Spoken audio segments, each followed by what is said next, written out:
We are Okay, guys, we are live with Tidbits and Scribbles. Okay, so tonight we have Tidbits and Scribbles is sponsored by Donna Carlene. For me, you are below me. Is that how it shows up on your screen, Donna? Are you below me? Yes, I can So poke we you in the have boot. you, we have Dan, we have Carl, and we have Keisha. All right, and so You we've guys all are agreed. in for a show. We are, dang it.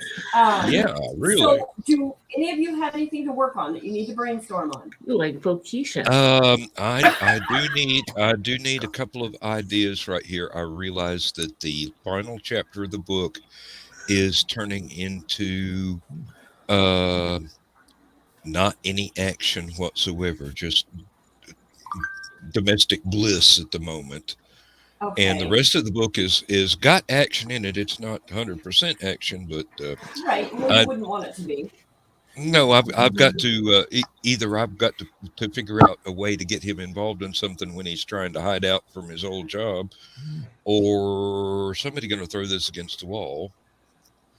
So I don't know. My first thoughts on it were he's in Athens, Georgia, in the 70s. I happen to know there was a Kuwaiti prince or somebody from one of those oil-rich companies in the Middle East who is a student there who had no security whatsoever. Ooh, okay. And my guy might be asked to find out if he's up to something, or just kind of make friends with him and make sure nobody tries to kidnap him for nefarious reasons. And is Or there could be the end of your something book? else entirely. Yeah, this is the prequel to Abducted. So Okay. Okay.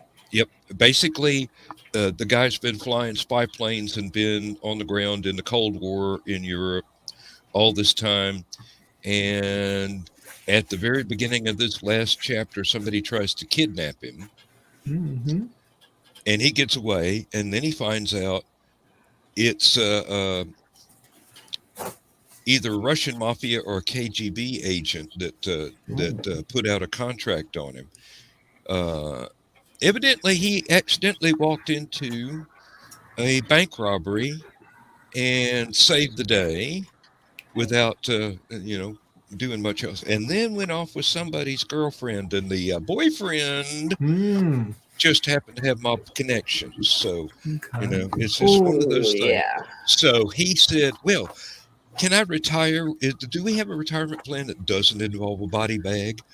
So his handler sent him down to Georgia, and now he's working as a house painter, a carpenter, and a roadie for little bands that won't ever amount to anything, like REM and Love Tractor and the B-52s and people like that I actually know from the era. Yeah.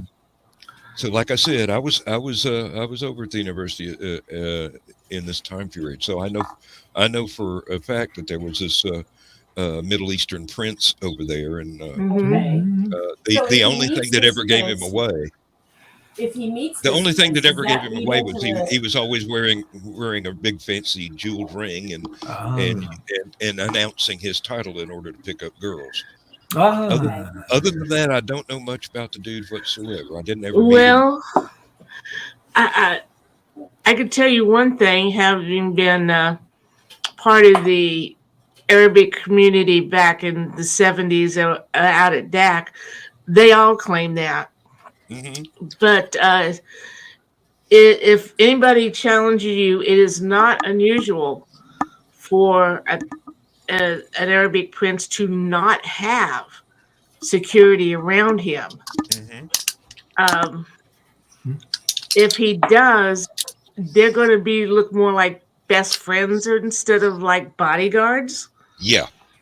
I knew this one guy, and yeah, he's like, "Oh, I'm Prince of it." I'm like, "Yeah, that's what Abud and him, all these people said." And my fiance Farrah says, "No, he's really a prince where he comes from." I'm like, "Yeah, okay, whatever." And after I was married to Carl, I don't know if you remember when Euro Disney was going under and was bailed out by an Arab prince. And I looked at the picture and went, son of a bitch. That's Toothpick, which was what we used to call him because he was so skinny. Right. Yep. So My heart's not feasible. set on that, but it's a possibility. It was one of the Mhm. first things that came to My mind because I thought did know is- this situation. My thought there would be, does it tie into your next book? Because your next book's already written, right? This Yeah, is the next prequel? book, all I really have to do with the next book is let him have an argument with the girl he's dating now and storm into the house, get on his motorcycle, and ride off into the dark. Okay. See, So, what I'm worried as about long as is whatever this where guy I've got does. him now. Yeah, go ahead. No. I mean, what I'm worried about is what I've got him doing now is there's no action. He's just hiding out, painting houses and being a roadie and having a romance with this girl. There's no conflict until they start arguing, which is not something I'm a real fan of conflict on, having been the victim of domestic violence. Another woman. I could do that. Mm-hmm. Yeah, that would cause some friction. I mean, not that he might be involved with even, but would cause jealousy and might draw him out and into some danger because, you know, us guys. Well, from the way I'm reading this girl as I'm writing her, rush off and the other woman might be totally in her head, Mm-hmm. not even exist. Yeah. You can definitely work that Which out. often happens. So, Yeah. Yeah, just the jealousy. Yep. And that's natural. I can do that. What I want is some action to get me between, hey, I'm retired and I'm painting houses now, and I'm working with these folks that, you know, they're just starting out, and I'm toting amplifiers, and that's not going to help with the other people that got hooked on the action bits when he was actually doing spying. Right. So would I need this something to would throw feel in more there, like- even if it's just a short bit. I mean, I've got it over 60,000 words now, so Okay. or 50,000. So then this I think to it's you feels like a 52,000. So okay. So this to you feels like what we would call an information dump. It's boring. It's not. There's not a lot of action. It's just you're getting info. it's So- character development, but there's nothing to hold the reader's attention unless they think it's a romance, which it hasn't really been up to this point. Right. So that's when you make his everyday life exciting with something that, like you said, tie in that prince, bring in that element of wait a minute, something's different, and it can be something as simple as they bumped into each other at the coffee shop, but something was said to make this guy start thinking, wait a minute, this was my old life. I'm not in that old life anymore. This can't happen, or I don't want this to happen. I need to hide from this, otherwise the Russian mafia guy will find me. Yes. So create that tension of, I saw something, or I heard something, or I bumped into someone. Paranoia that could ruin this whole thing. Well, I was thinking maybe the prince got into a fight in a bar, and my guy just happened to be there. There you go. Yeah. There you go. And, Yeah. That work. And in the bar, you been known to have a dust up every now and then. It would be a good little action bit right there. Just drop it, and then, as you say, have him go, wait, I can't get involved in this. No, it's either the KBG or the Russian mafia or this guy over in Rome that's looking for me. So I will be right back. Okay. So Joe's got a point. Yeah. that's true. That's true. Ooh, yeah, there you go. Now, Or see, maybe as there's a this guy VIP.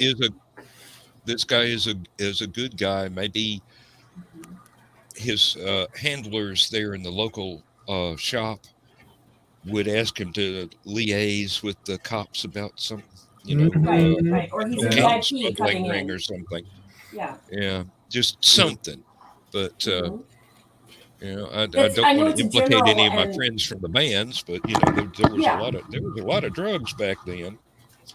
Yeah, and it's like saying the reason we don't write about our own lives is because they're boring. We do the everyday. We do the the mundane, the Monday through Friday, I go to work, that's why we don't write about it. Because to us, it's not exciting. You got to throw something in there that is, wait a minute, makes you think. It can be every day. It can be I went to the coffee shop. But what happened at the coffee shop? What happened going to or coming from the coffee shop? Something that triggered it, not the mundane of going to the coffee shop. Mm-hmm. So yeah, that works. Well, I was just kind of throwing out ideas there to see if anything would stick. I mean, yeah, I could possibly tie it all together to where the prince is paying drug smugglers just because he gets a thrill out of doing illegal stuff. And, that's exciting. Yeah. Yeah, he's got diplomatic immunity, so he can always get out of the country without being charged for anything. Yeah, that would be something. Now, him himself getting in a bar fight, unless you created a character for him that would invite that sort of thing, that probably wouldn't happen. But somebody else wanting to beat on him in a bar. Yeah. He wouldn't be starting a fight. He'd just be there showing off and somebody go, oh, rich guy, let me take him down a notch or two. Okay. That could be a jealousy thing, hitting on somebody else's girl. Oh, yeah, the prince could be hitting on somebody else's girlfriend. Because he did that a lot. The real one, he did that a lot. I'm surprised he didn't get beat up. But I mean, he's a prince, so of course he's gonna, yeah. And I get the feeling his harem so far consists of a couple of issues of Playboy and whoever he's been able to pick up at the university. And Skunk's here. So hey, Skunk. Thanks for coming. So, yeah, thank you. You've given me a bunch to think about here, and See how this works? Because last time I said I couldn't figure out the ending of my story. I couldn't wrap it all up, right? Okay. Well, I'm cruising along. Story's going great, and I keep going back through the beginning. I don't like it. It doesn't flow well. I'm not excited about it. Like I don't even want to tell people about how the story starts. And then I thought to myself, wait a minute. Story number 3, Warrior's Worth. I had Nicole come in at the end. So a scene happens with Nicole. You get introduced to her. Spoiler alert. So I thought to myself, well, I got to figure out how to mesh that. So I had forgotten completely what I had intended with the ending of the third book. So I had to go back and reread it to figure out, where does she come in? Where does this happen? So the whole beginning of the 4th book got changed. Again. Yeah, that's why there have been times when I've written a story and I don't know exactly how to start it until I'm done with it. Yeah. And then the last thing I write is the beginning of it, because many times I have to set something up or I have to introduce something, and it's a good place to go back to and look at again. Does this beginning mesh with the rest of my story? And a lot of times you'll find you're going to have to change something in the beginning. Yep. And my handicap with this was I knew exactly where the ending had to go. Yeah. Yes. Yeah. Like I figured out I had written everything else was just his backstory that got hinted about in other stories that come later that are already written. And matter of fact, there's a bit that's at the publisher now. He's a minor character in a totally different book, but he does have some action scenes and some stuff where, and he's like 87 years old in this follow-up story. So, and actually, just to give you a thing, see, in Abducted, he's about in his 40s. Winds up having a fender bender with a flying saucer on that back road that I've got to get him to. And then he winds up on an alien planet, and the people that are trying to help him out, the main dude, his girlfriend gets kidnapped by some space pirates, and they all jump in together and try and rescue her, and Tom gets his ass killed. And then gets his ass resurrected and sent back to Earth. So he goes back into being a spy later on, knowing that if he gets killed, he'll come back. But he'll come back on the alien planet, not necessarily back on Earth. Oh So- my! So And he this is winds up as why- an 87-year-old man in this third story, and winds up rescuing a little girl from a burning house near his hometown. Ah. Dies again, comes back again. Right. Well, and that's the way why that universe works. when Mhm. somebody says to me, "Well, why don't you plot it out? Why don't you outline?" No, Yeah. because when I outline, it's boring. If the Yep. story isn't moving me, or the scene that I'm writing isn't exciting or thrilling, or it's moving the Outlining plot, is going to help. right? If it's not helping the story somehow, why is it there? I Yeah. don't need to know, and I hate to say, but in some of the romance genre from, let's say, back in the 80s, they would describe in detail a dress or the servings that they were having of food on the king's table. And it's like, okay, I get it. We're having a meal. It's a grand meal. It's wonderful. It's the best food they've ever had. I get it. But that did nothing to move the plot, and that made those books so long. But if you were a history buff, sometimes there would be a snippet in there where you'd be like, oh, I didn't know they had roast pork as a delicacy. I just figured they had it all the time. Because you always see in the movies pigs running around the kingdom, Mm-hmm. Mhm. But other Or, than that, it did nothing for the plot. I didn't know that forks had been invented, but they only had 2 prongs. Uh-huh. Mm-hmm. That's Right, a historical. That's a historical Right, detail but that here can again- be dropped into those. Yeah. How does that move the story forward? So in a book, you wouldn't even bother with that. Where in a movie, Right. it's aesthetically pleasing. It's an aesthetic that if you saw a 4-pronged silver fork, you'd be like, right. Oh, out of period Yeah. object. Yeah, that Yeah, pulls you yeah. right out of the story. But in a book, it's not even mentioned. It's fine. You just say that they ate. Yeah. It's fine. They had dinner. It's good. Mhm. That's all you need. I think sometimes when we get inspired by reading other authors from, I don't want to say a bygone era, but from the past, okay, Mm-hmm. we think, oh, well, to be a good writer, you have to write like that person. And it was a Not different at all. time. Yeah, it was. And Yeah. it's not necessarily from the past, because I see a lot of romance writers and such that still put in all that extra, what I Fluff. consider crap. Yeah, it's fluff. Well, yeah, It's- I think they're they've, I fluffing think the they've, story.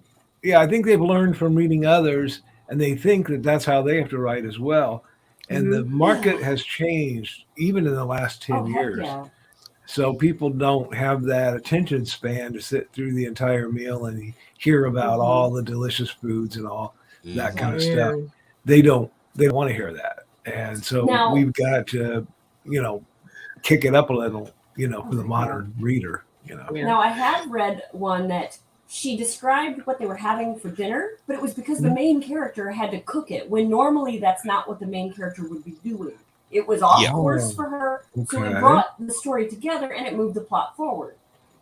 But as far as if they're a lord or a lady, you know that they sat down at a high table, you know that they sat at a place of importance, you know that the food was good food, and that the peasants sat at another table. You don't need any of that in a book. Now, in a movie, you got to get all that in there because it's visual.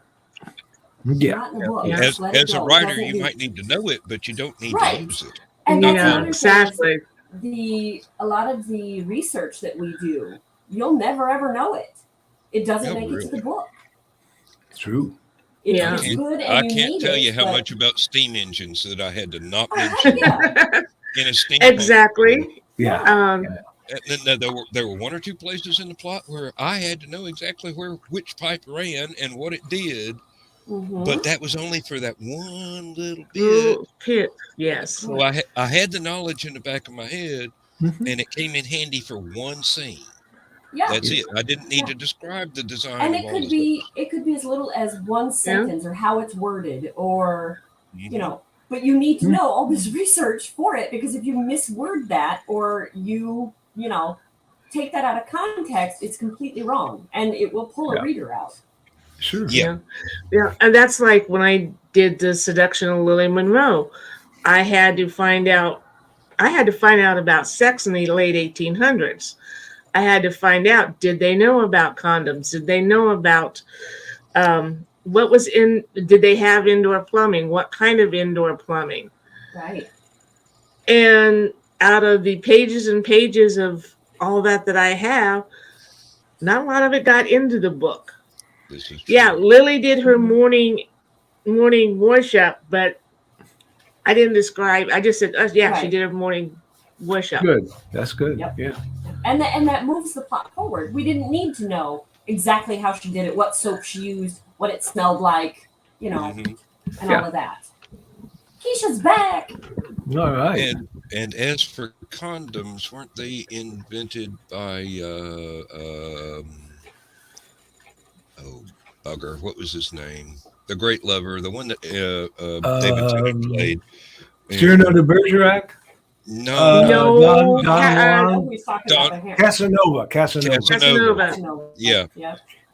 But welcome back, Keisha. We're talking about condoms. Actually, the Chinese had them a lot longer, and since my main sister was living in a Chinatown. Legitimately, what we're talking about. She means a lot longer in time, Keisha. Yes. That's what. Yeah. In case cool. And in case you mistook that for something. Different other ways of preventing pregnancy, and since they were living in a Chinatown, and my protagonist had lived in China itself, that was important that he knew that sort of thing. Yeah. And he was impressed with her because she knew about the Comstock law, which was against preventing pregnancy. But most people did not know that, because who read that sort of thing? Well, lawyers, not common people. Yeah. Right. But your character was well read, so that she had nothing else to do. Anybody that wanted to be able to skirt that law with impunity would try and read up on it. You haven't read the story, Dan. She was she was still a virgin at 36. Poor girl. Then she learned some stuff. and Pops, I actually love going through scripts and tweaking them. That is fun. It's the writing them down in the first fucking places. This is true. Getting it all written, that's the problem. Yeah, I'm just looking forward to putting into the first draft, and then putting it in front of my publisher and the first readers, and go, okay, what works and what doesn't. I know there's bits and pieces that's going to have to be tweaked. Do you use a critique partner? Do you have somebody that says, I read through this, but the storyline doesn't follow? No. What I do is the publisher has about 15 or 20 people. He'll put up the manuscript on Google Docs, and each and every one of them will read through it and critique bits and pieces of it where they see a flaw, or they see a word out of place, or a misspelled word, a timeline glitch, and they'll bring this up, and it's up to the writer to go in and go, well, that's covered in this chapter you haven't read yet. And then, that's right, I've got to change that, because that's putting the cart before the horse. So I'm looking forward to that, even though the last time I did it, it was mostly just minor stuff about correctly spelled words that were the wrong words. Yeah, that's more copy edits. The reason I ask is because I have a critique partner. I always send my stuff to Linda first, and usually it's not even finished. It's, hey, I'm working on this, or I'm working on that, and it's not flowing for me. Or, hey, I think this is really good. Check this out. And lo and behold, she will come back with, last chapter you said this, and now in this chapter you said this. That doesn't work. Yep. I was on a different path, apparently. So boys got gray eyes in chapter 1 and green eyes in chapter 5. So that's where a critique partner can come in handy and say, I'm just reading it. I'm not copy editing. I'm not editing. I'm just simply reading it to say, yeah, you got something here. Or no, you really don't. What were you thinking? And that's not think of it either way, but I don't have anybody that will has the time to do that before I send it off to right.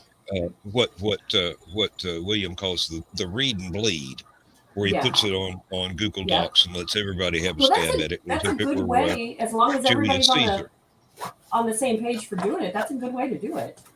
Well, it's worked so far for 15 or 20 books that he's put out in the last 2 years. So I'm not wanting to mess with the system that works, but if I actually knew somebody that would be able to take the time to sit down and go, hey, this is great, but here on page 42, you got your head up your ass. That would be fine, you know. And that's page 42. Gosh. Yeah. But that to me is the single most important thing I've ever found with writing, because I can write all day, every day. Some of it's shit, some of it's pretty good, but I need somebody that will say that is shit and that is good, and don't blow smoke, because I need that. I can't improve if somebody doesn't say, this is what I think of this and this is what I think of that. Now that's why I can't ask my wife to do it. She'll just tell me it's great. Oh, it's great. That is one of my biggest things going on right now in my head, is because don't get me wrong, I love every single one of you, but I don't know if you would be willing to hurt my feelings. Okay, Michaela, you've hurt my feelings a couple times. I'm used to it. Okay. Honey, this is an extension of the Secret Humor Group. We will hurt your feelings all day long and laugh about it. If it will improve you as a writer, I do you no good by telling you the fluff. Right, exactly. I got because you can't positive kind of feedback from my book from somebody. One of my husband's friends at work, he is obsessed with my artwork, and he was like, I'm buying your book. He's the first person that got a copy signed. He was like, he brought it over to my house the second he got it, and he was like, sign this. And his wife actually started reading it already and is several chapters into it, and she goes, Keisha, I like it, don't get me wrong, but if I was younger, I would like it a lot more.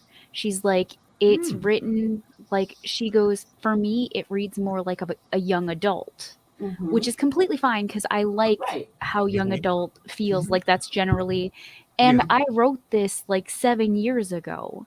So I was a young adult. I was going to say. Yeah. And so I was like, that's completely I completely understand that. And she's like, it's not awful. She's like, I just feel like I would enjoy it if I was 10 years younger. And I was like, that is okay. I completely accept that feedback. Thank you. Yes. It is. You know, it's not for everybody. I know there's people that and that could be fixed by changing a couple of keywords in the description. Yeah, probably. And probably. Because but I took it as a young adult. Yeah. There's not a lot of gore, let me say. There's not a lot of gore. You could market it to the young adult crowd. And that's the thing where a whole nother subject comes in of marketing. You know, how do you market? Who do you market to? I market very poorly using Twitter and Facebook. Many people do. Okay. Many people do. Yeah. But who to market to is a big thing as well. And that's the Obsidian Hearts one that I had. That was also more critique that I got. Yeah. Is somebody told me, one of my friends that I have been sharing writing with over the years, he messaged me and he said, Keisha, I love your cover, but next time I want you to add a little bit more detail. He's like, I want you to put a young adult novel or a novel by Keisha Acuff. And I was like, does that really make that much of a difference? I'm a very, some people. I like keeping it simple. Him by Keisha Acuff. That is it. That is what you need to know. Yeah, that's where I said you could go in and add a YA keyword to the description, and it wouldn't even show up on the book. Maybe the next time. He's like, put a novel by Keisha Acuff or something else on the thingy. He's like, it feels too simple, and I was like, I like simple. Go with what you like. Because what you like that's what I liked about it. Yeah. what you like. Hey, at least I'm getting brand. feedback. Yeah. Well, that's Yeah, true. that's good. Yeah. Feedback is a good thing. Yeah. Yes. Apparently, I I mean, have friends that aren't afraid to that's hurt my feelings. You will Yep. get feedback There you though from everyone and their brother and their brother's uncle. So then you have to take all that feedback that you got and figure out what works for you. Just like this show, people that are tuning in some people will get a ton of stuff from it. Other people will be like, I'm higher in my career than they are. It's nothing I don't know. And that's okay. But we are talking to people that we can help. If we can't help you, move on. No hard feelings. Dude, I need a lot of help, guys. Have you met me? If there's somebody out there that is further up the ladder than we are, thank you for your time. We appreciate it. But you know, you guys are you guys are that to me. Oh, okay. Well, that's cool. You guys are up the ladder. We're just like your peer group. We're just that's your peer okay. group. You're here to learn. This is the learning place. Yeah.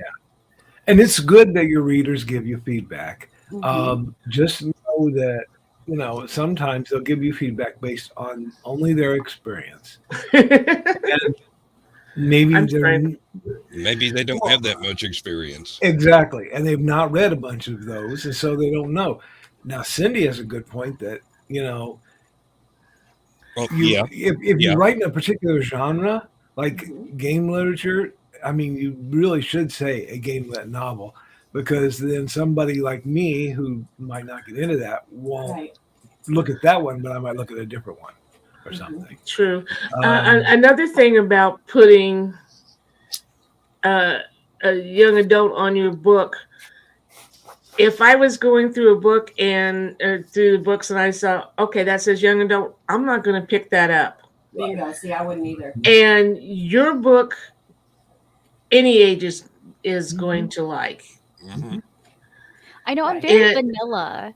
Michaela, when she was helping me edit, she was like, Keisha, we need to spice this up.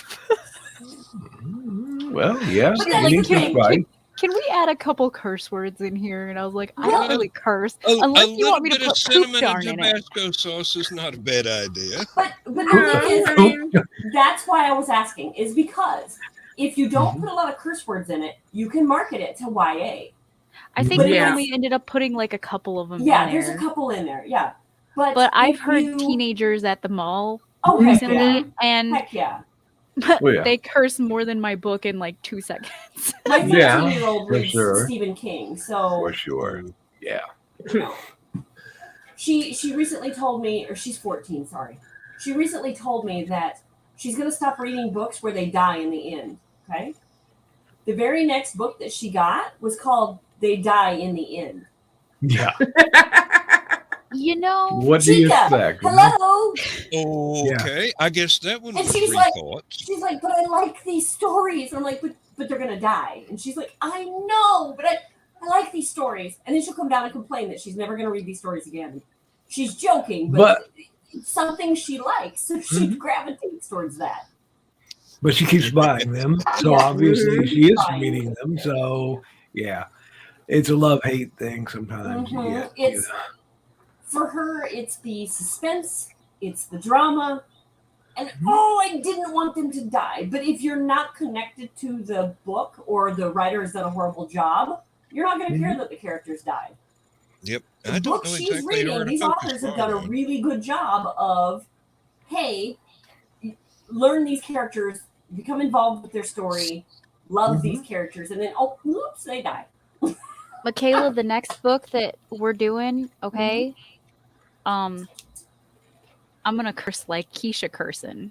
So there's gonna be heckin' and poop darn.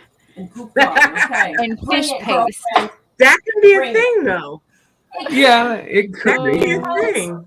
Hey, like I said, choose how you want to market, because if you want to market to YA, we sure as hell can. Yeah. It's just you can't market to YA if you've got graphic sex scenes or graphic violence. Then you can't market to them. I like how in the book it's not one of the scenes, spoiler alert if those of you who haven't read my book already.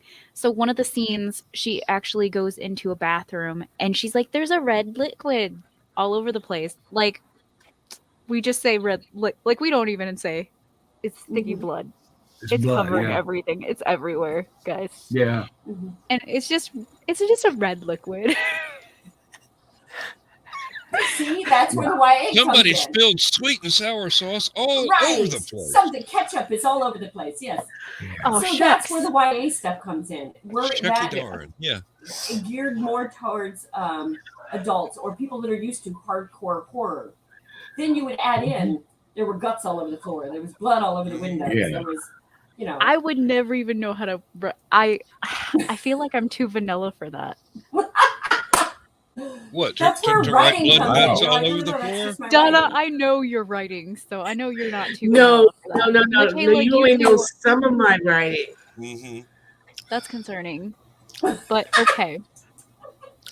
I do have to. You I know do have Lily to say, Monroe and you know Woodstock Dreams, but my Hunter's Ridge series, my Beth and Hills series, there's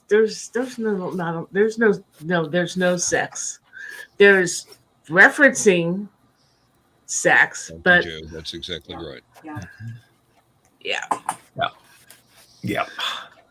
But I have clean books too. Sure you You do. wipe them off every day. I love you, Dan. Yeah, I know.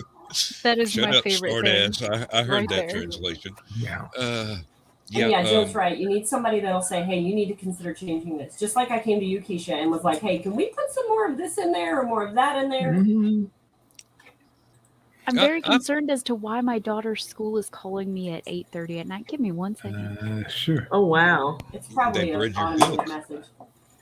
Yeah, Cindy says, I get nonsense from folks. It's like your writing's too clean for adults. Yeah, I agree. That's Cindy. ridiculous.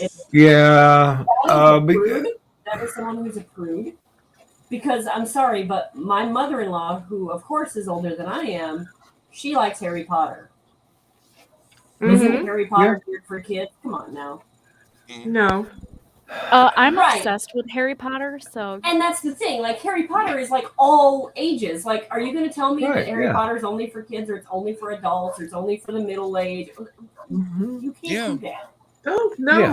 my friend Julie is my age. She's 65 and she has all the books and Yeah. all the movies. Yeah, I I have a very good avoided friend. buying any of the Harry Potter books because I thought they were for kids.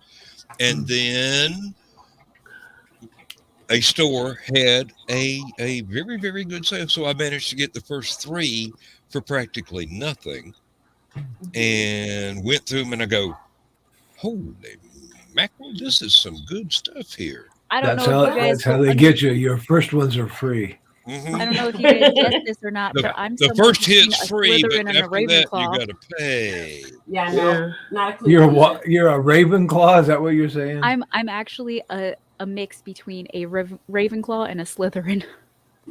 Okay. I've heard these words. Kyle before, does but not they know make what no you sense. mean. Yeah. Oh, I have I've no idea. read one or Now, 2 Harry Potters. Yes, my I best know what friend you told mean. No, you that haven't. she absolutely loves Harry Potter. Lily and we made can't me. be friends anymore because I've not read it. I've not seen. Well, I've seen some of the bits and pieces of the movies, and I've gone, Yeah. really? This is what you like? It doesn't set me afire either. I'm like, yeah, whatever. I don't- I My thought thing it is- was much better than what I was led to believe when it first came out. It It- doesn't set me on fire, but Yeah, I want to be that weeping willow tree that beats the shit out of everybody. and that is something to I will have to aspire look to. this Yes, indeed. So, guys, little backstory as to why I like the Harry Potter so much. When it first came out, I was a youngin, and You still are. I was gonna say, what? I'm 30 now, guys. Go ahead, let her finish her story. But my aunt and my uncle were super into it, and my aunt Oh. quite literally would read passages out of Harry Potter to me like they were passages from the Bible. And she would be like, Okay. you see how this friendship works, and you see how this works. This is how you're supposed to do it. And so it was just wired in my brain. Yeah, And that's a so good thing. then it just yeah, it never left. That's probably Thanks, Aunt why I Madonna. write sex scenes like Andrew Norton. You get the setup, and then everything is off screen. Mm-hmm. That was a thing that I had when I was writing the Mad Gasser Cheerleader, because he pleasures himself in there. And I was like, okay, I don't want to write a smut novel. Okay. Exactly. So I am like Cindy says, adults like to read clean books too. So I am coming up with euphemisms. I am telling different ways of things happening. And like he was thinking about this one. Oh, now next time he's just going to have to fantasize a little slower. And the reader will go, oh, I know what happened. I know what happened. Yeah, exactly. But I didn't come out and say it, because that would be. I actually say exactly what they're doing, right? But it's in a way to where if you don't have an imagination, it's just going to be cuddly. Right. Yeah. Kind of like. So those that decide to read it with that mindset can skip over those parts and say, okay, well, they were, and those that have the other mind, not so clean that mind, understand perhaps, what I was getting can at, go, are going to have to put a post-it note in between the pages and go get a box of Kleenexes or something. It's like when we were writing the Woodstock Dreams. Okay, you can tell the scenes that I wrote. Someone comes up to the car, and the two people are they're incorrectly dressed. Their shirts are on inside out. Oops. I've been there, done that. You know what happened. Yeah. And you can tell the scenes that I wrote. Yeah. You can. Wow. And up till then, I had never written a sex scene. But you have to be true to your character, too. Right. And this was Madame Star's character since she was old enough to do it. Good night, Joe. Sorry, go ahead. And I just felt that it had to be put out there. Well, right. And even if it's not a sex scene, you have to stay true to your character's actions. Like, I got a bad critique from In Detail magazine for book number 3. Yes, 4 years worth. Because that follows Megan. If you follow Megan throughout the stories, Megan is not a fighter. Megan is not a warrior. And they took pause with that. They critique that pretty hard because she's not a warrior. She's not I'm going to go get him. I'm going to fix this problem. I'm going to get. She's not that way. But apparently, when you write romance now, you have to write badass heroines all the time. No, you don't. That's not how life works. Not everybody is like that. Yeah, you're not following the Barbara Cartland formula with that one there. Right. So when they gave me that feedback, it didn't bother me at all because I know that I've got readers out there that are not a badass woman who's going to go out and kick ass. She's the woman who needs her man as support, but can do things on her own. There's nothing she can't do. She chooses not to. And they said that she was too weepy. That was the thing. She cried too much. I'm like, but that's Megan. If you know anything about her, when she gets frustrated or upset, she cries. That's just, she's a crier. Yeah, you have to create a person like her that. Personality. Yeah. Or the book wouldn't work. My readers would look back at the other books and go, wait a minute, that's not Megan. Megan is not a leader. She's a follower. And you can't have everybody be the same. Yes. Or else it would be boring as heck. Oh, they were all mighty warriors. Well, that's kind of boring because, who are they warring for? Right. Everybody's a badass. Nobody can be second fiddle. Like. Right. Exactly. Yeah. How does that work? Somebody's got to go cook. Somebody's got to go, nobody take care needs of the donkey. saving because everybody's a bad butt. Right.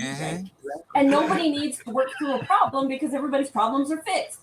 Right. That's not the way it works. I love you, Keisha.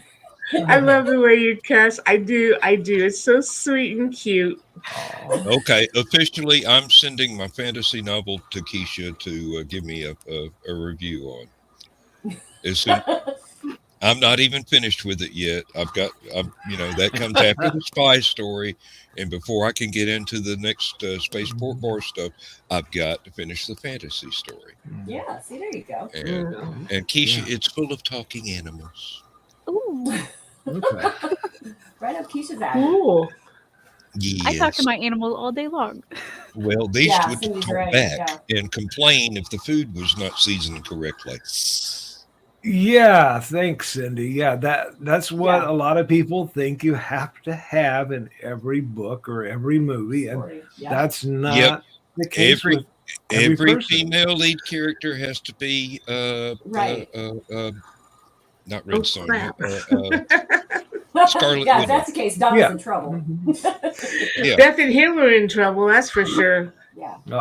Because they are two of the same cloth. Part of leaving the publisher was that I didn't have an editor saying to me, well, we need to make this character more badass, or we need to make this character more like this. No, we don't. No, these are my characters. This is my storyline. Now, I've heard people say, well, if you're independent or if you don't agree with the editors and stuff in the professional field, then you aren't then professional or your books aren't as good. I will tell you now, mine are just as good, if not better, than some I've seen come from that. I will say that if you don't bow to their will, your books will not get as much push as somebody else. We talk about gatekeepers in video games. It's gatekeepers everywhere. In the publishing world. As someone that for sure, for sure. Someone that is in both of those, there are definitely gatekeepers in both. Yeah. I play video games probably way too much. No such thing. But there's people that if they knew that I was a female, they would treat me completely different. My friend Melissa. And I've learned that in the games. Yeah. In the games. Oh yeah. Oh yeah. Yep. Okay. This is absolutely because hand to God gospel there. I am a helpless woman that doesn't know how to play any of the games. And it is like that in the writing community as well. The second you tell somebody that you are a self-published author, they go, oh, so you're like not a real author. And I'm like, I wrote words, delete I put them on people pages. from your profile. Yeah. I'm like, that is well, I'll tell you, Keisha, how I answer that is I'll be right back. I've had stuff published by other folks, and I've chosen not to be their slave and take less money because all those people above you are taking money, and I would much rather be a self-published author because I have complete control over the whole project. I can get help if I need, but it's my project. And then when I'm done with it, you read it and see if you judge it as inferior or not, because I tend to think it's not. And, like I say, I've been published by other people before. So I've had that, experience, and it was not always good. So when people say, oh, you're self-published, say, yes, I choose to be self-published. Which is true because I am the second somebody gets in and they're like trying to micromanage everything, my brain goes, okay, I'm not happy with this anymore. There like you go. It's not as passionate for me. Yeah. Like people telling me that I have to fit the cookie cutter is not good. Just like my characters, they all must be, badass females. The females have to be stronger than their character. Like, wait, no, that's their character. No. Exactly. When you'll notice when I edit anything, and you've all three of you right now on the screen have had something I've edited, okay? Yes. I will look at it and I will put suggestions in there. I do not tell you, take this out or whatever. I might say, you might consider rewriting this. You might consider putting this in. You might consider taking that out. But I'm not trying to be the editor from the publishing house because that's not what you want me to do. You want me to make suggestions, but I'm not going to be that person that tells you, oh, no, this is horrible. You got to take this out. Right. I will tell you how to fix it. instead. Well, Yeah. even if you have an editor that says this is horrible, you got to take this out.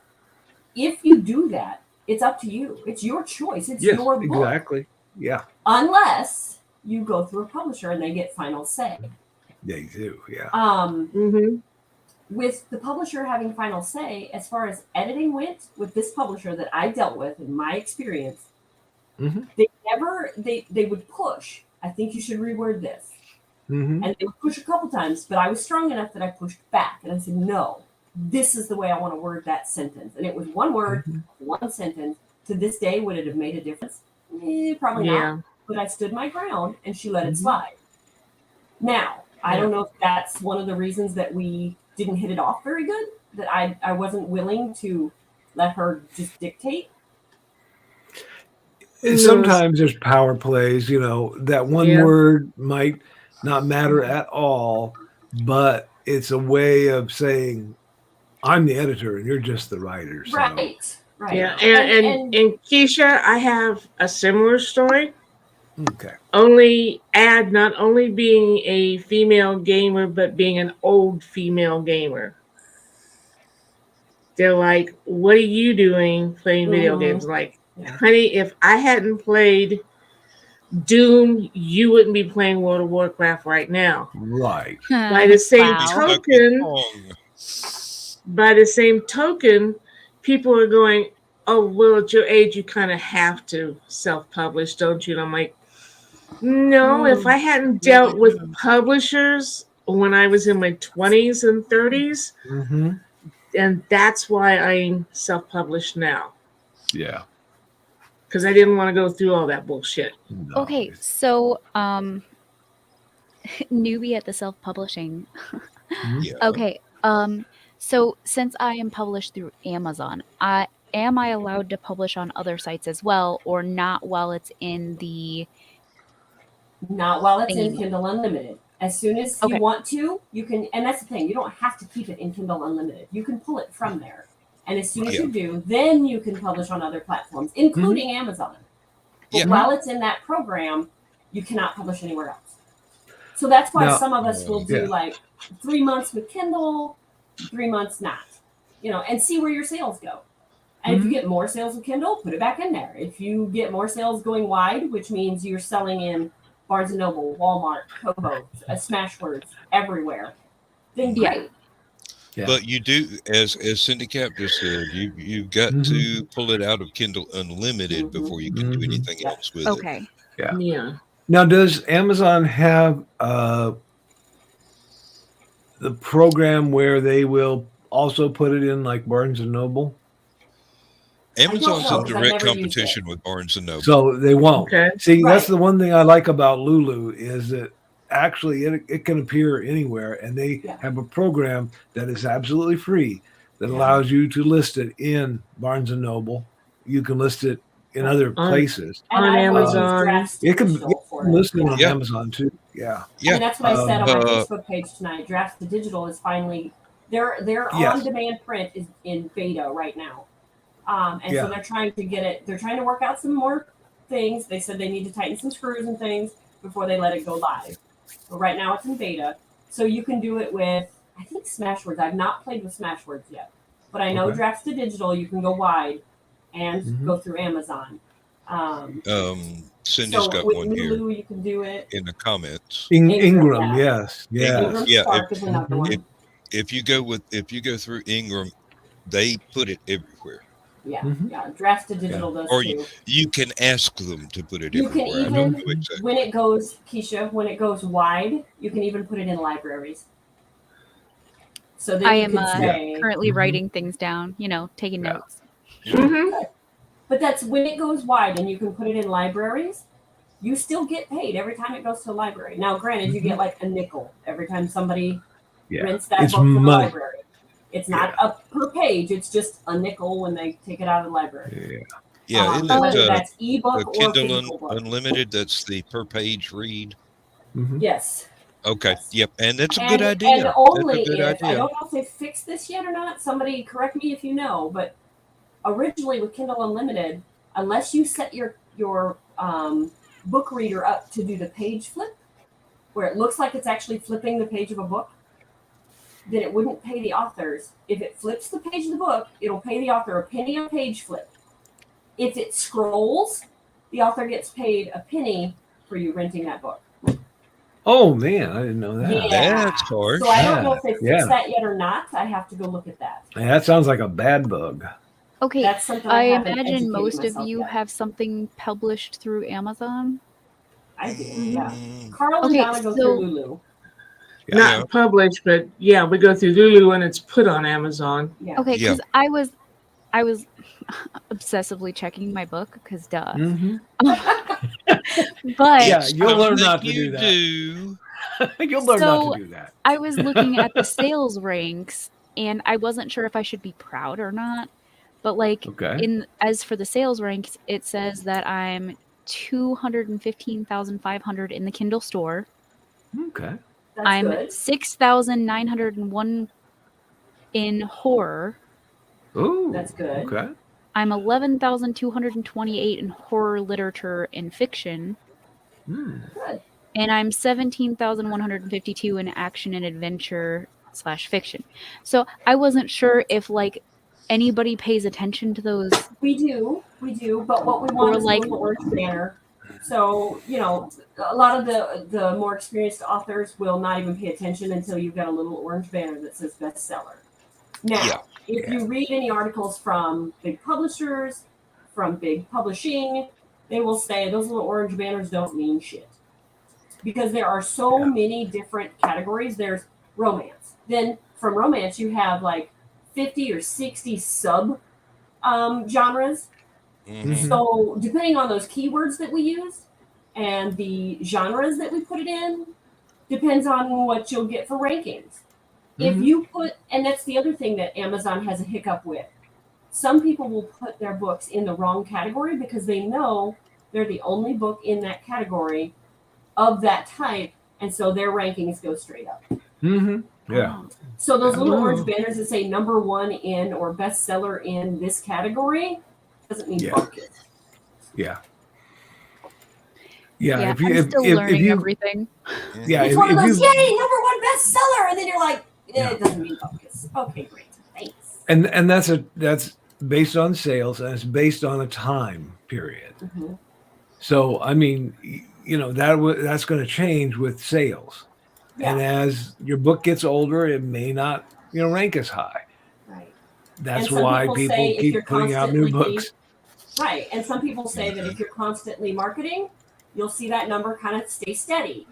If you bump your marketing, you'll see that number go up. If you slack off, you'll see that number go down.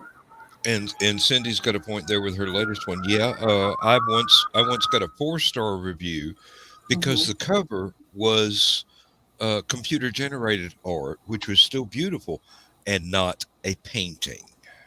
Yeah, Ah, yeah, you can get all kinds Somebody of somebody bad that reviews. left a review was yeah. being a little bit too persnickety, basically. Yeah. And I'm going, well, deal with it. This is what the publisher bought, so And here again, Amazon doesn't look at your reviews to make your rankings. They look at the number of reviews. So if you Yes. have 5 rankings or 5 reviews, you're little fish. If you've got 500, you're a little bit bigger. If you've got 5,000, you're a little bit bigger. So they're looking at how many you've got. They're not looking at the rankings. yeah, they don't actually read them. They No. don't care. All they want to know is how many are there. Anybody Which want to is leave me why- a review? Yeah, that's why everybody that you hear as an author, especially independent authors, are like, hey, can you give me a review? Can I get a review? Will you review my book? Please review my book. It's like pulling teeth. No one knows Yep. why. Like people will say, I'll read your book. I loved your book. Okay, did you leave a review? No? Okay, would you go do that, please? Okay. And, then And the you weird ask thing for is, asking. all they have to do is go start a review and say, I love this book. Yeah. The end. That's well, it. you have Hey, to leave, I think it's guys. like 10 words. Yeah, we'll review you. Don't worry. Yeah, absolutely. Yeah. Don't worry But about it's it. one of those. But here's the other kicker, Keisha. Now that you're an author, you can't review books. Not on Amazon. If Amazon finds out that you're an author and that you publish with them, like I do, I cannot review books on Amazon. Hey, I wonder if that's why my Which is reviews on weird. your books kind of disappeared. Yes, it is. Because I left a review after I read all of your books, but now they are non-existent, and I'm like, yeah, and right now what's the I deal? have 20 reviews on every book, and I thought, wow, 20 reviews. Okay, great. They're the same reviews for all 3 books, but you can tell. Like Carl left one for Trust, and he left one for Secret. Both of his reviews are on all books. Oh, okay. I'm allowed to leave reviews on like Stephanie Osborne's books, and Do you publish through Amazon? No, I published through Ravens or originally through Dark Oak Press, which no longer exists. Right. So probably what happened was, a group of Amazon writers got together and said, let's review each other's books. Yes. And when they did that, it set off some chain reaction, and they said, no, we can't have this. So from now on, no Amazon author can review another Amazon author's book. Yes. And that's exactly what it was, because they were swapping. I don't like that. Review for review. It's not because fair. Most of us are like authors ourselves. We're readers. We're also readers. Yep. Yes, exactly. But Amazon has not figured out their glitch yet, except for Click Farms can leave thousands of reviews, and that's fine. But those of us that are doing it legitimately, like I legitimately read your book, I'd like to leave a review. I can't. It's because I've read and left reviews for all of your books, and now they'll all be gone. They are no longer seeable. Yeah. So that is another reason why I like being a non-Amazon. Right. So the flip to that is go with Goodreads. I'm in an anthology that's published by Lulu, and it's offered on Amazon now. I don't know how they manage that, but Lulu can do it. Yep. Now it'll cost your reader almost twice as much many times to buy something on Amazon as they could buy it on Lulu. That's why I'm hoping. And I found the same thing with and I've found the same thing with Barnes and Noble. It sometimes costs the person more to buy it there, and the author gets paid less because, of course, Barnes and Noble and Amazon are going to take their cut. So I prefer just to sell them at shows or sell them directly through Lulu, because that's kind of what my plan is. I want to start doing shows because it's I think it's $2 and something to buy my book. Yes. Which is what it's about what it costs for somebody to e-read it, which is cool. Right. But I just was like, I did the numbers, and I was like, I could buy like 1,000 of these copies and just go. I wouldn't buy that many. I don't have that much faith in myself, but but I'm like, if I just buy 20, 30 or whatever and keep going to shows and stuff like that, I feel like I would do better. Only restock when you get low. Well, and here's the other thing to figure into that. Part of your profit is you got to pay to go to your show. You got to pay to get there.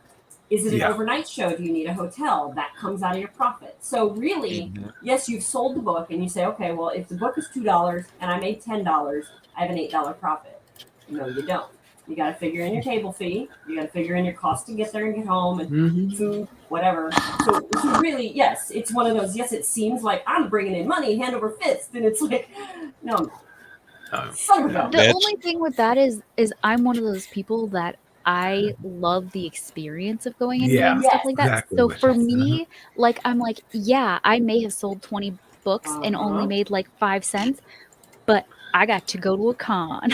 Well, and that's how we look at it. We look at and if you're smart about it, while you're there, you are also putting out your newsletter thing. And hey, sign up for my newsletter and find out when the next one comes out.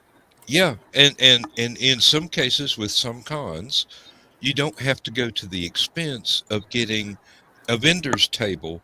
You can get on like Author's Alley, which is much cheaper, and you're still, nobody gives you any crap for selling copies at the Author's Alley, but it's like $25 instead of $250, which is nice because I'm poor. Yeah, well, we all are, honey. So is we. Stephen King. And that's for Halicon. I got the table. I got the table, and then basically I got the table so Keisha would be able to afford to come to the con. And Michaela, yes, Michaela. We know who you're talking about. They're so beautiful. We're both it's beautiful so dark. creatures. There were so many. Yes. Yeah. I don't know how, but okay. Wow. But so that leads me to my next thing. Is there an author that you would like to have as a friend, a critique partner, a co-author? Is there somebody that you look up to that you would like to bring into your circle or your tribe? Ooh. Yeah. You put me at a disadvantage there because I know like hundreds of authors. See, and that's the thing. Like, I have been talking to and none of us write alike. With a few that like, but I would like to like pick their brain, interview them. And I thought to myself, well, if I play my cards right and I'm a good kid, maybe one day the universe will reward me with this. Like, I'll get to say hi, or I'll get to ask them one question. So it's like I'm slowly like building the rapport. Okay. So we'll see. We'll see if I ever get to. Stalk them until they notice you. Pretty much. You don't even have to do that with some of them. Believe me, there are a lot of them. If you just walk up and initiate a conversation, and you're not creepy. I know Keisha. Well, that was such a call out. Yeah. You didn't see the comment Carl left the other day on my show. Yeah, I did. Yeah. Oh, Donna did. Donna saw it. Ow! No, the first con I went to, I checked in, put my bags in my room, went out back of the hotel to the swimming pool, and there was Larry Niven and Jerry Purnell swimming. And I started a conversation with them while they were still at the pool. Yeah. Jerry Purnell corrected my pronunciation of a word that I only read and never heard spoken before. And I thanked him for it because that was a very nice thing for him to do rather than go off and make fun of me later for not knowing how to say the word. And now, I can walk up to Larry Niven and say, "Hey, Larry, how's it doing? How's Maryland? And you going to do the Irish coffee thing this evening, or are you just going to hang out and do the autograph tables and whatnot and the panels?" Sorry, we don't have any panels together. Yeah, and let me say, genuinely, or be genuine when you're talking to these people or building relationships. Because they're going to know if you're fake. If you're just in it for what they can give you, they're going to know. Oh, yeah. So when I walked up to you at the con, did you automatically think this girl is crazy? I'm going to be her friend? Because I feel like honestly, that's how that went. Thought she said she reads. I'm going to take a chance. And then you were like, I read really slow, though. And I was like, damn it. Okay, I need reviews for my book. All right.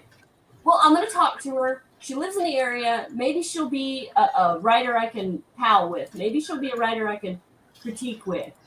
So, yeah, I honestly did. I was like, I want to be friends, but I also want to see, like, what can I do for you? What can you do for me? Let's make this friendship beneficial. Not just like, oh, yeah, I met you at that con that one time. And then now look at us. We found out we live like 10 minutes from each other, and we're like, hey, how involved in each other's life can we get? Yes. I think that just went over the creepy factor. Yeah. He said okay, you guys, have you met me? Yes. Not in person, but... Oh yeah, Dan is the only one that hasn't met me in person. Yeah, I'm hoping that what we see is what we get, Pretty much. Unfortunately, it is. Okay. You're adorable. She is.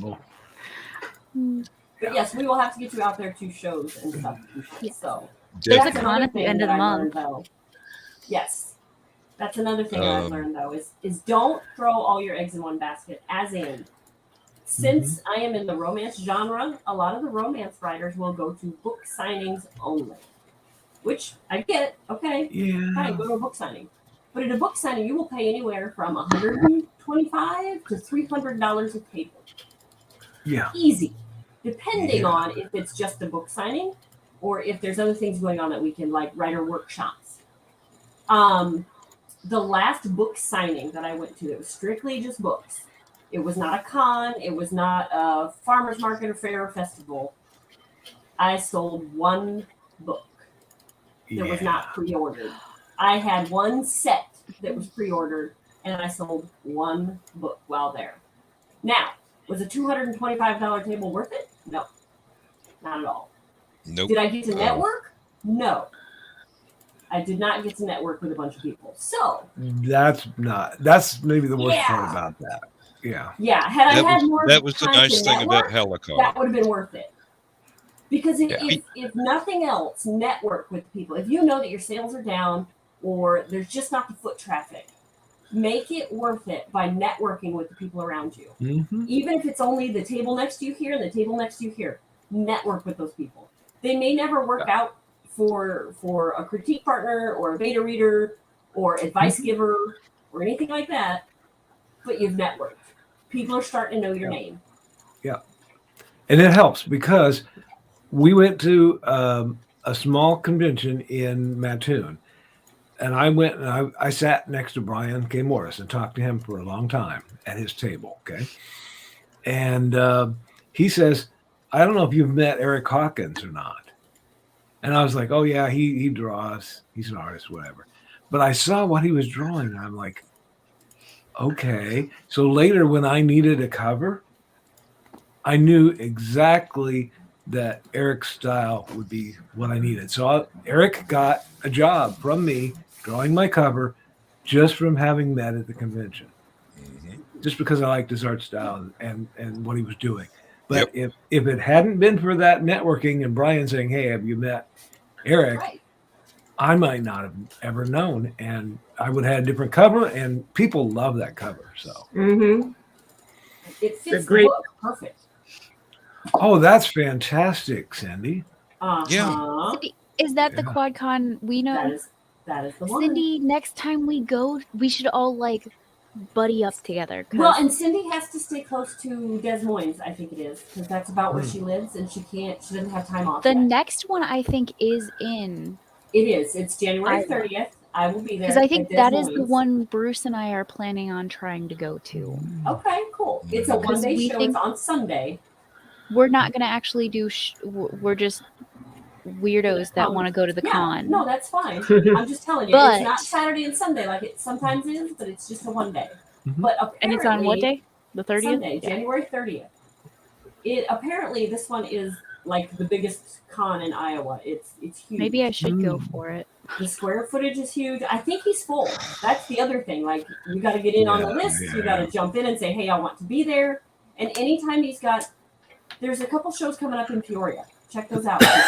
Yeah, that's what we're planning on doing. You could ride with me. I mean, if I'm going, I don't mind. And I should have room. So, yeah. Yeah. I like cons a lot better than I like book signings. Start saving your pocket change for next year's Helicon, because that's probably about as far north as I'm going to be able to go until I retire. And have. And where is that one at? Is that one in Dalton, Georgia? Georgia. Yeah. So and 8 hours. Believe it or not, everybody but you was there last year. So. I know. Yeah. But I also have these things called kids. Children, yeah. Yes, you have those. Yeah, well, there are these things called kennels. You know, unfortunately, she'd have to put her husband in one too. Them. Okay, so Cindy's not going to be at Cedar Rapids this time, but she will be doing Des Moines level and big show over at Merle Hay. Yeah, Merle Hay is a big one. Cool. Yeah.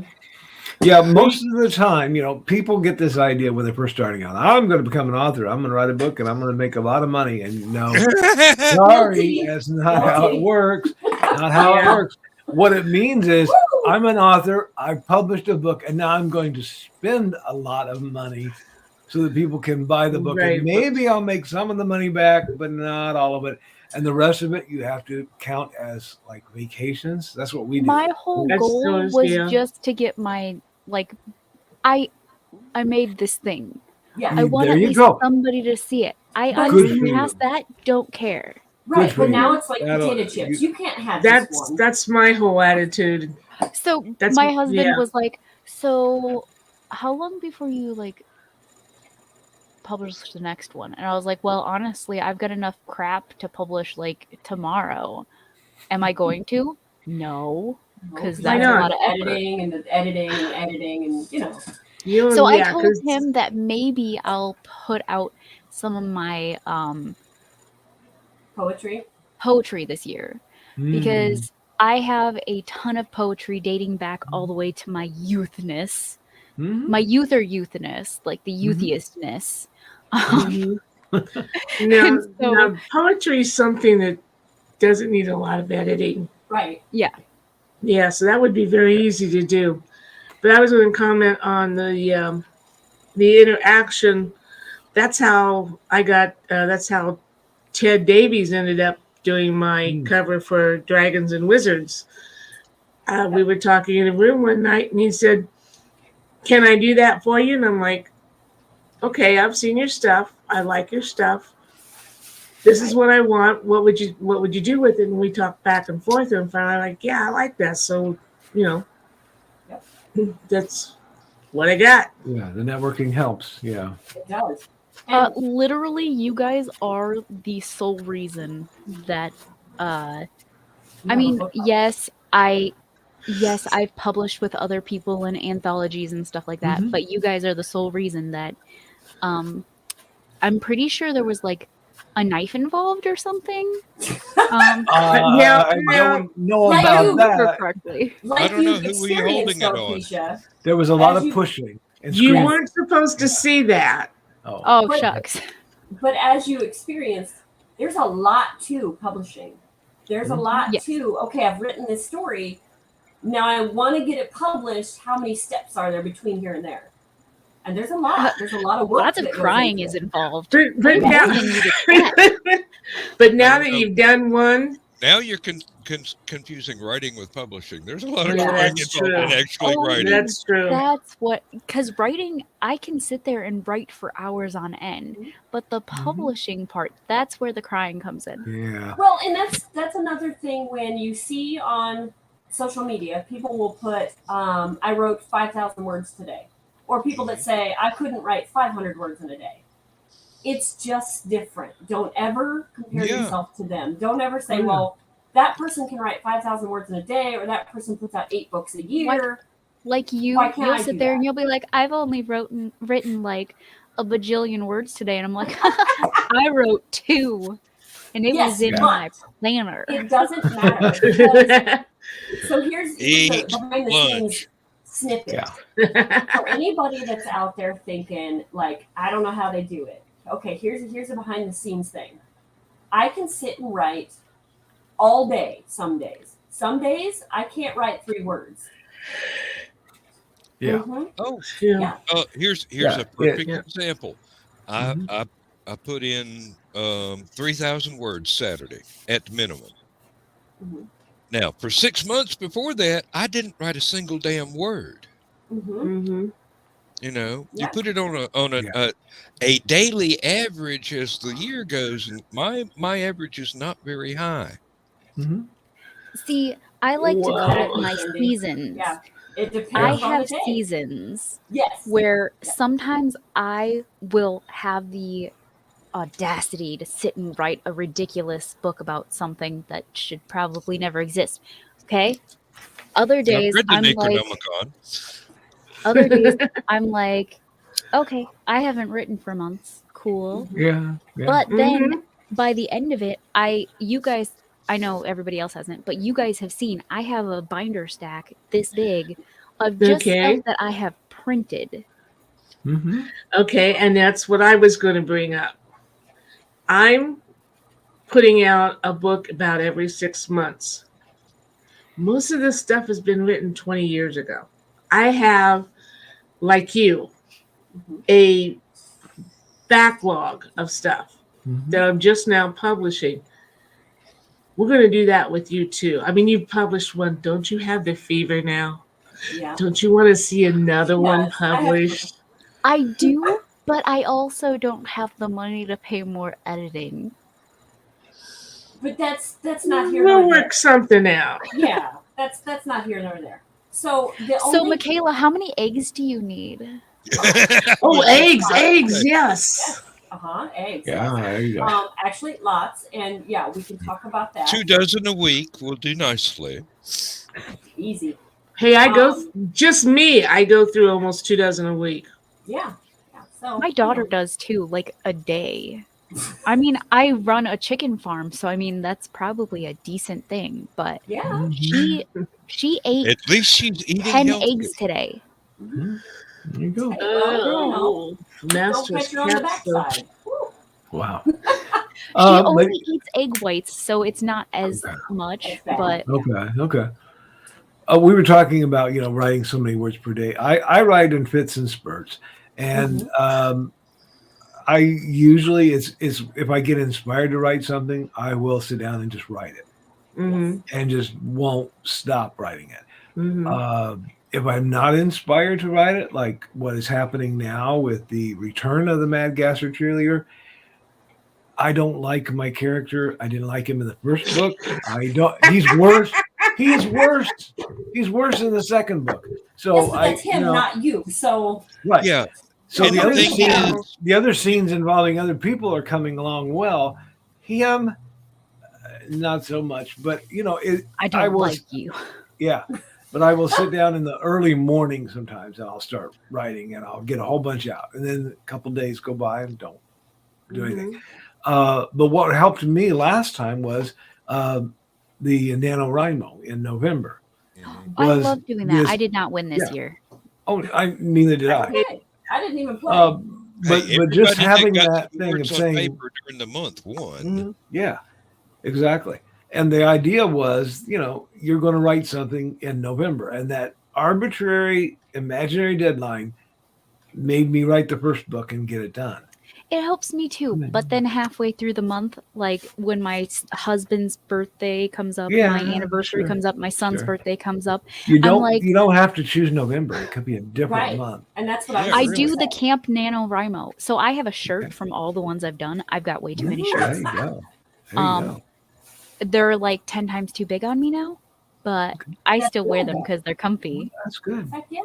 You could have a Nano February if you want. I was going to say that's something else that when you're building your tribe of writer friends and author friends and creative friends, even if they're artists, work with them and say, hey guys, let's use October because that month's pretty open for me.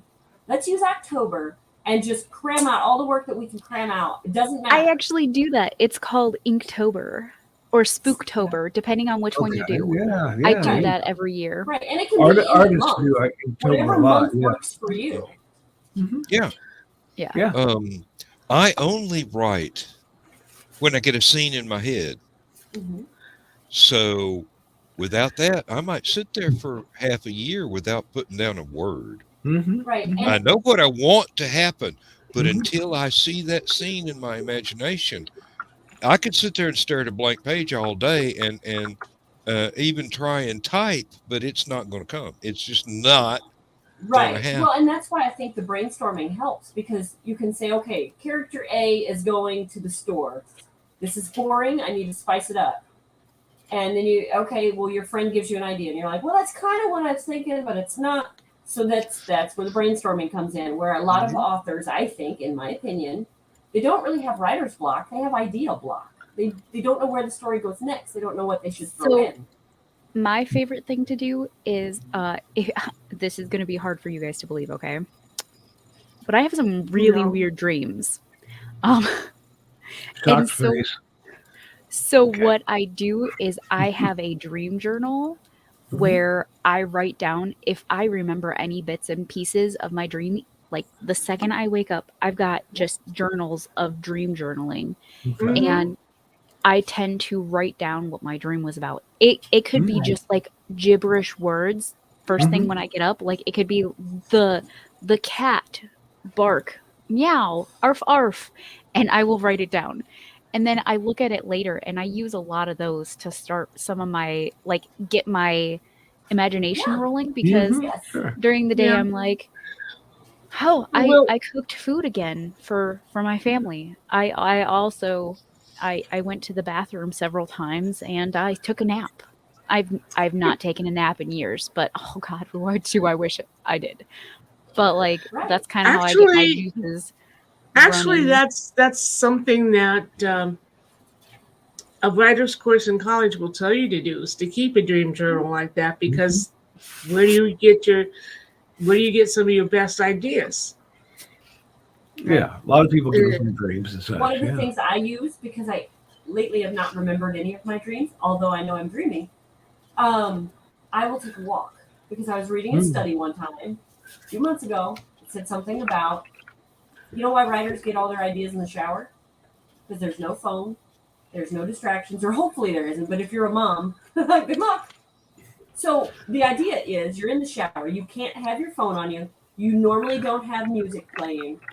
It's quiet. It's that moment where your brain detoxes, and all those ideas that you were trying to come up with so hard, they go bam, here we are. Now you can think about it.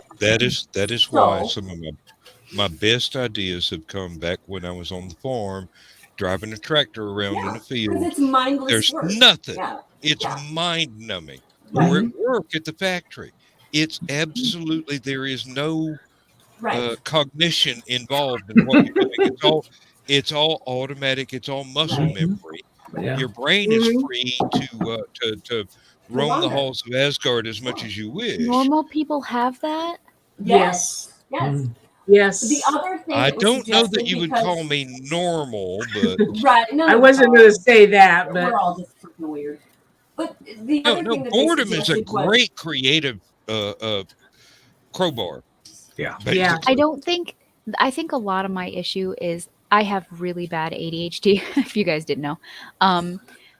But like my brain doesn't let me have those moments. That's why I try to write down my dreams, because most of the time during the day, my brain is like, okay, I'm arting, writing, crocheting, taking care of toddlers, taking care of a farm, cooking, doing random stuff. And so like my brain doesn't get that, hey, let's shut down for a couple seconds. Hey, washing dishes is a great form of meditation. When I'm washing dishes, I generally listen to textbooks on Audible. No problem. So like, do they inspire you to do anything? Yes, I am obsessed with science. Okay. And so whenever I get a downtime moment, like I listen to 24 hours worth of just textbooks just in a row, because I have problems. But like, so when I get, what if you took that time? Hey, I'm doing dishes. This is mindless. Shut it off.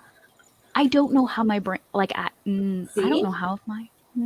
See what I mean? It's kind of, I think what you're describing. I'm really bad at meditation, by the way. It's kind of like the mental version. It's like the mental version of tinnitus.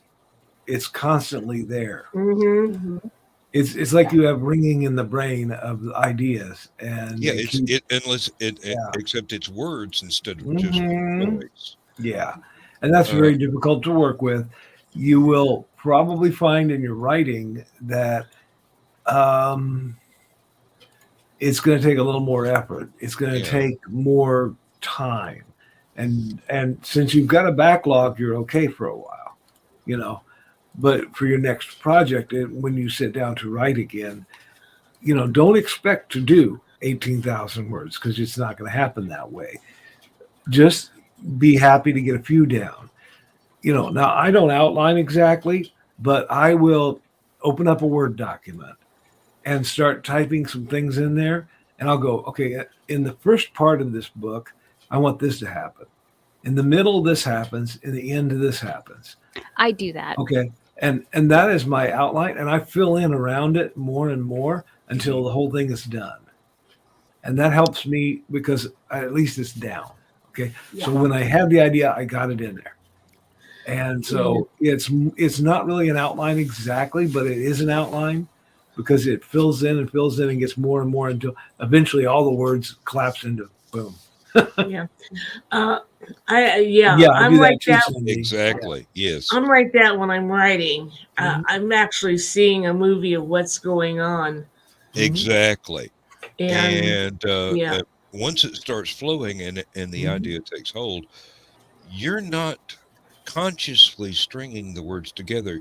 You're taking dictation from your characters. They're telling you what they're doing, what they're saying, what they're looking at, what they're going through, and when they want to take a break for lunch. And something that might help Keisha, because you do the podcasts, is if you have a recorder or a recording app on your phone, okay, to dictate. So as actually, you get that's ideas. that's what I do is a lot of the time when I'm writing, what I will do is instead of physically typing it in, I just talk to my phone. Good. So the current one that I'm working on that I started recently, it's 3 phones long. It's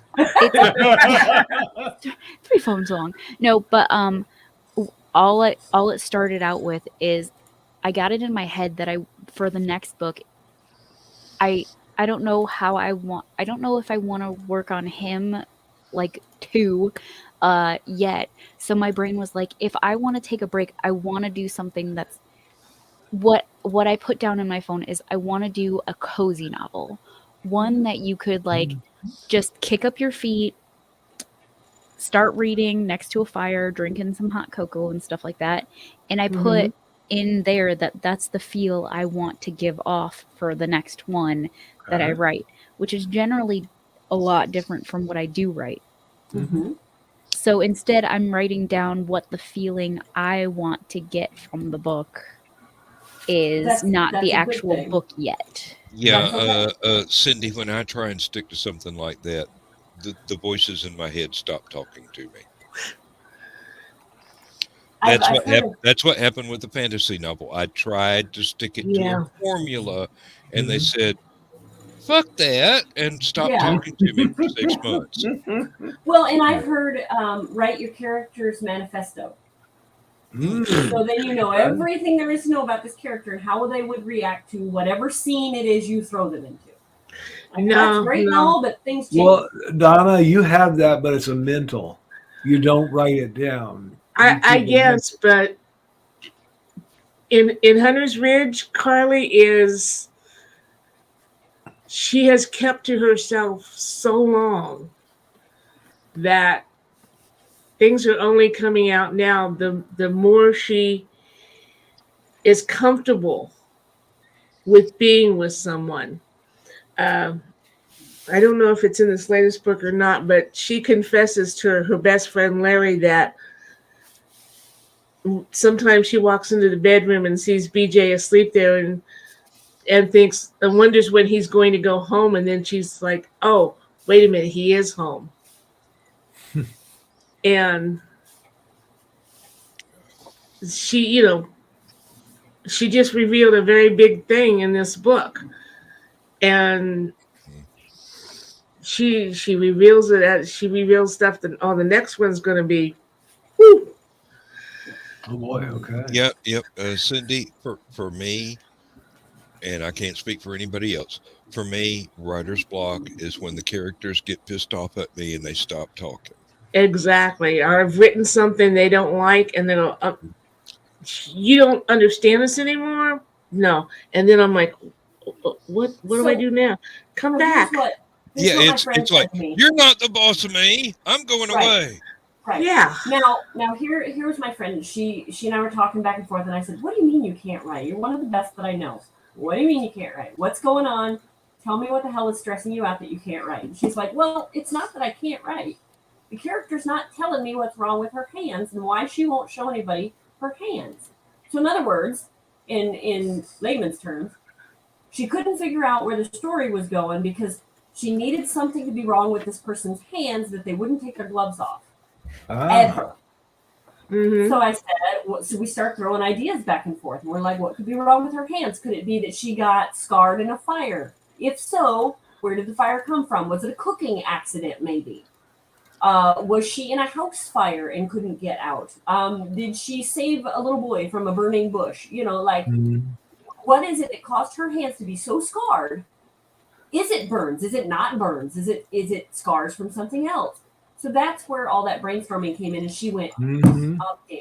Now that story is flowing. We are working on that story. Is it guilt over something she imagined? Bingo. And not a real... Yeah. Right.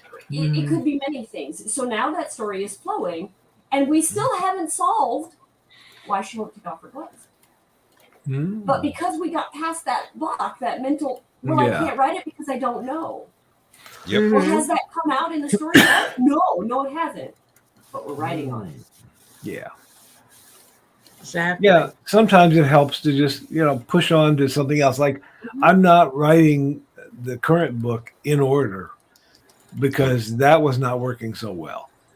So I'm going ahead, I skip a couple chapters and start writing something else. And like Keisha said, maybe she doesn't want to, Keisha doesn't want to write him too right now. Yeah. Next time write her, and then the time after that, write it or them. Well, that's a good idea. Or something totally different, Brainstorming is one of the things I'm good for. Yeah. I jump from genre to genre sometimes even. Well, I'll go to a nonfiction book and write something about this game I play. Or I'll write humor.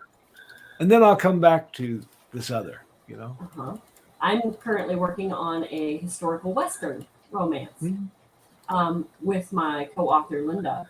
And I'm also ghostwriting a historical Western romance, which is not what I write. So, yes, it's historical, but it's a different time period. It's different people. And my other ones are historical fantasy. So I flip, and when I was talking to the person that asked me to ghostwrite, she says, well, I don't want to interfere with your book at all. And I said, you're not. You're actually helping.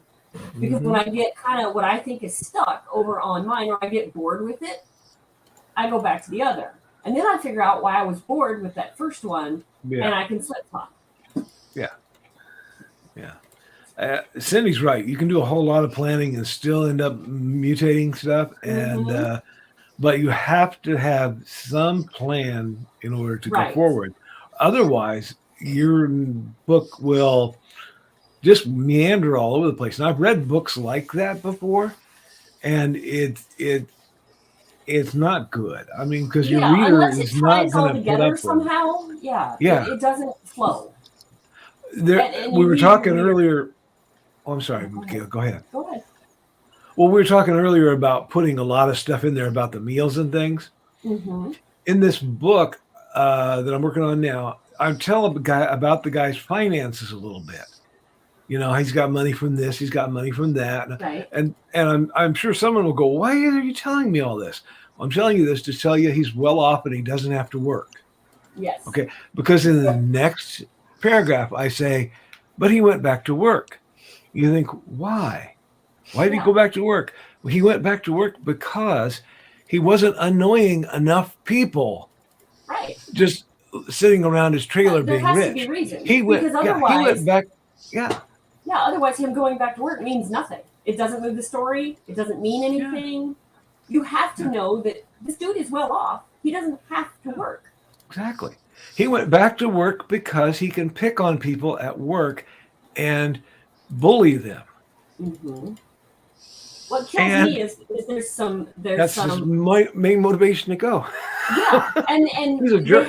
The reader has to learn that motivation, because then there's the romance books where, I don't know how many of them do this. The girl moves from everything she's ever known, and like she goes out in the world on her own. She's on her own. She has one car, all her belongings in that car. She goes to some little podunk town in the middle of nowhere and opens a bookstore. Yeah, don't you love money? That? Yeah, that's never explained. And nobody ever says where the books come from. Right. So then the other thing was she had gotten this little apartment. She had prearranged for the apartment and whatever. But then she gets out there and she opens this bookstore, and people come from everywhere. And she is sold out the very first day that she opens this bookstore. And I'm like, first of all, you never sell out. Never. You have that much inventory. Because if you're smart, you have inventory. You know your product, you know your people. You do not sell out your very first day. Not going to happen. So right there, it pulled me out of the story. And now, maybe that was a frivolous detail to the author, But for me, being an avid book reader at the time, I wasn't even an author at the time. I was like, really? Really? She's got this piece of shit car. She made it all the way out to the middle of nowhere out west, opened a bookstore, met the richest guy in town, and her bookstore is making a profit enough that she can pay for her little apartment. Yeah. Really? Well, that's a Lifetime movie right there. It is. Yeah, it sure is. Come on. Give me something. All you have to do is figure out how to write a dog or a cat into it, and then oh yeah, they did. A horrible tragedy, and then have them get married and everything be happily ever after. Or what was the other network? She gets married to a guy. She gets married to the guy and then has to kill him. Yeah. Yep. Hallmark Mystery? I don't know. Something like that, yeah. I think Hallmark would be the first one, and then Lifetime would be the one where she has to kill the dude. So yeah. But the real Mad Housewives of Hallmark. Yeah. Like, why would you write predictable? That's exactly. The thing I say with my books. I'm like, if you ever wished the book went a little further, a little deeper, a little more in depth, these are my books. I was tired of reading the Hallmark shit. That's one thing that I'm proud to say. Christmas movie. Nobody is ever going to get predictable out of my books. yeah. I don't even know what's going to happen, much less the reader. So, because honest to God, I've read so many different romance books out of different genres, and my mother-in-law and I would swap books all the time. She would read them, I'd read them, and we'd pass them back and forth. And there were so many of them that were just like, really? She went out in the middle of nowhere with nothing and had a profitable bookstore and met the richest guy in town. Okay. Yeah, that's definitely a Hallmark movie. Or an Italian model. I'm living in the middle of nowhere. Yeah. I don't have a bookstore yet. Me too. I've been offered you one. You got to work on it. But the richest guy in town is your husband. He just doesn't happen to have 2 cents to rub together. Yeah. It's unfortunate. He did let me buy this yesterday, though. Uh-oh. She bought herself a man. You see? She bought a Superman. Okay. She bought a Superman. And it'll never come out of the box. No, so it is going to come out of the box because I promised my daughter.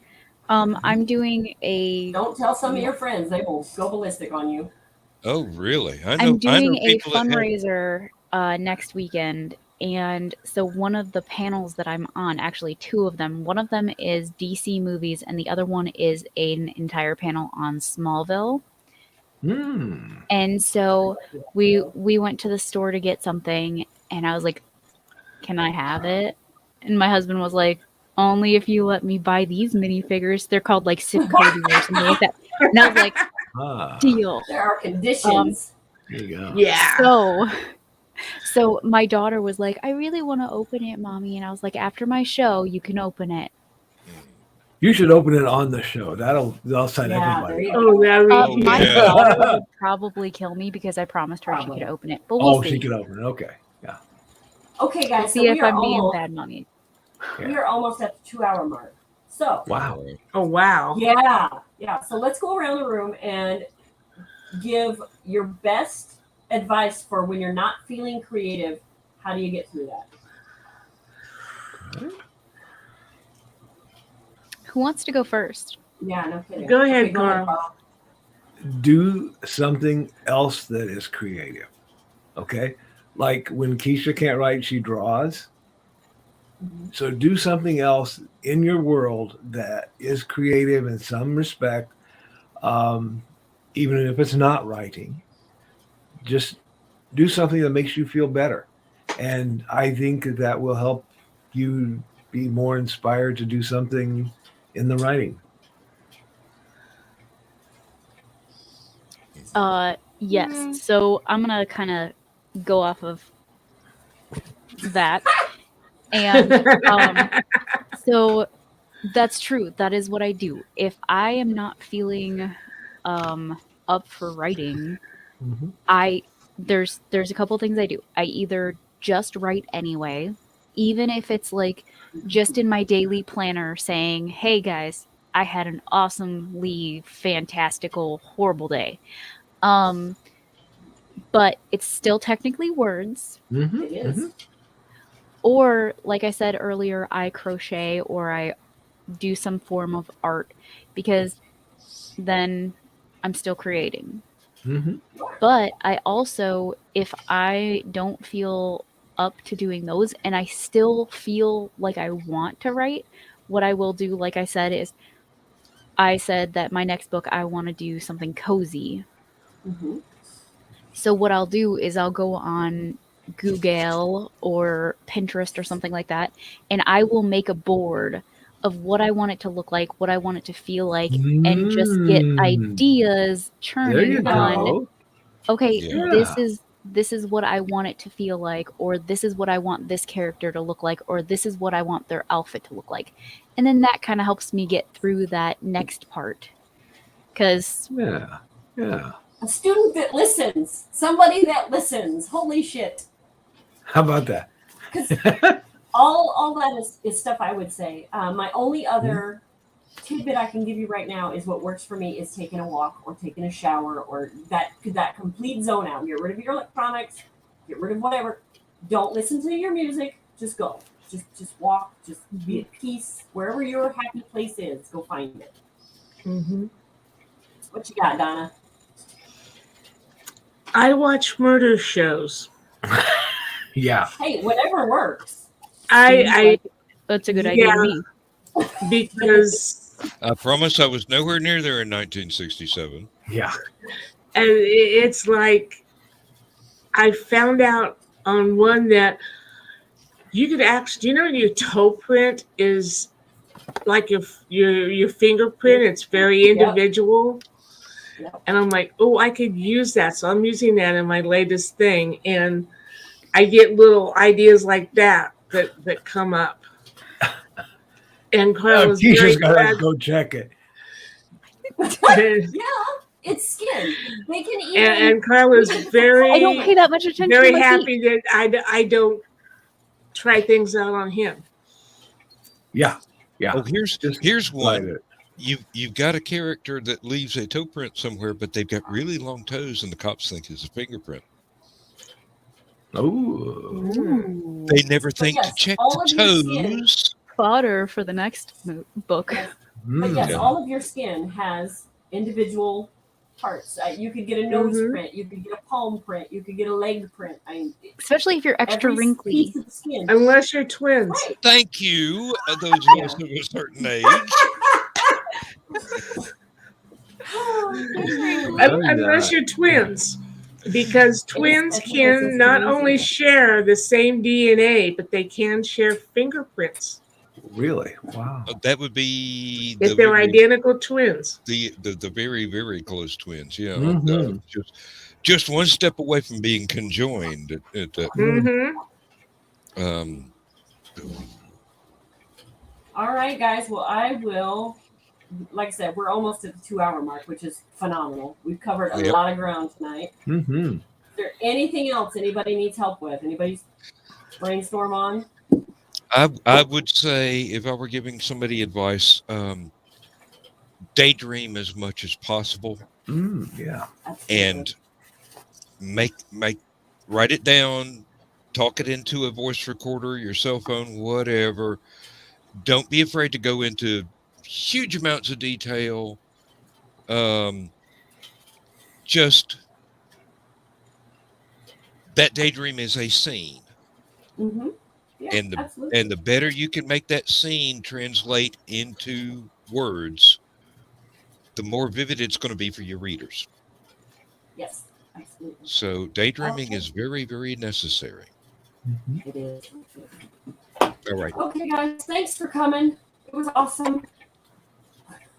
All right, and I will catch you guys later. Bye.